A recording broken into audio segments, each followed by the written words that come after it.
राजा बुलाता है तो नहीं आते हैं भगवान। राजा माने अभिमान। और जब कौशल्या मैया वही जाती हैं, राम आओ, तब राम जी ठुमुक ठुमुक धीरे धीरे पैर रखते हुए चले आते हैं। भाव समझिए क्या है। भक्ति है मैया,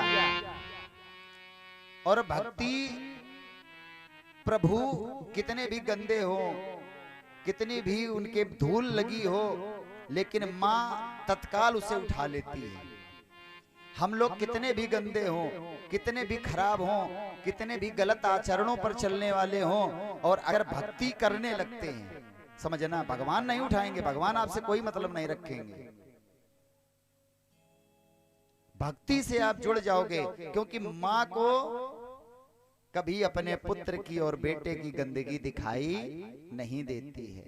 पापा हो घर में, पिताजी, और लड़का कितना गंदा हो, उसने सब वो गंदगी कर दी हो, और पिताजी खिला रहे हो, तुरंत कहेंगे ओ जल्दी लो आके, इसने सब गंदा कर दिया, ये जल्दी लो इसको साफ करो। तो माता जी ऐसे उसको साफ करती है, उसका जो भी गंदगी रहती है। वही मैया जो जरा सा भी गंदगी को नहीं स्पर्श करना चाहती है, लेकिन अपने लाल को जिसको जन्म दिया है ऐसे धोती है, बिल्कुल बड़े प्यार से। ये है भक्ति। जब हम भक्ति के शरण में जाते हैं तो इस जीव की ऐसे धुलाई करती है भक्ति मैया कि उसे स्वच्छ और निर्मल बना देती है धीरे धीरे। और जब निर्मल हो जाता है ये जीव, तो वो माँ दे देती है, भक्ति दे देती है भगवान को, ये लो अब लल्ला को तुम खिला लो। तब पिताजी उसको लेते हैं और उसके गालों को चूमते हैं, उसके मस्तक को चूमते हैं।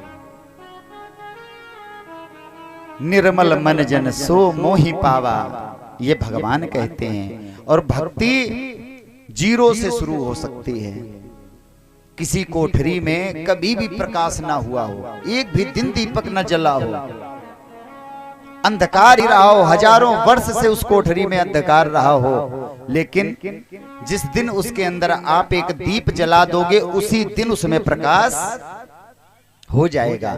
वो अंधेरा ये नहीं कहेगा कि हम आज 10 साल से हम इसके अंदर अंधकार फैलाए थे, अब हम प्रकाश नहीं होने देंगे।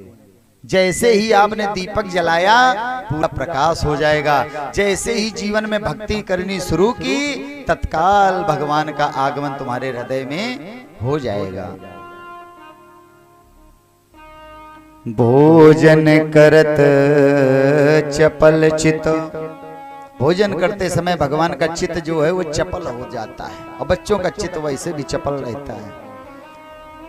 भगवान को खाने में सबसे ज्यादा पसंद है दही और भात।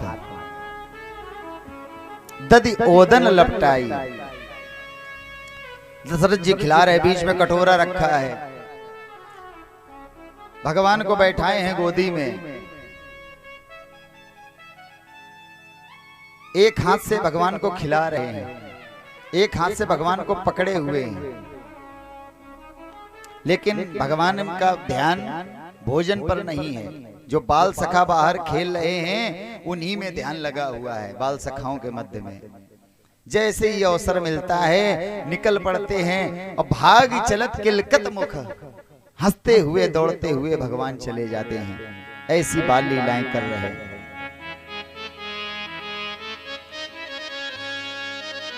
दीक्षा संस्कार, जीवन में कभी अकेले मत जियो। अकेले का मतलब बिना गुरु के मत रहो। गुरु जरूर बना लीजिए किसी ना किसी को जीवन में। देखो एक बात बताएं, गुरु किसको बनाएं? ब्राह्मण गुरु सन्यासी, ब्राह्मण का गुरु सन्यासी ही होता है, और सन्यासी गुरु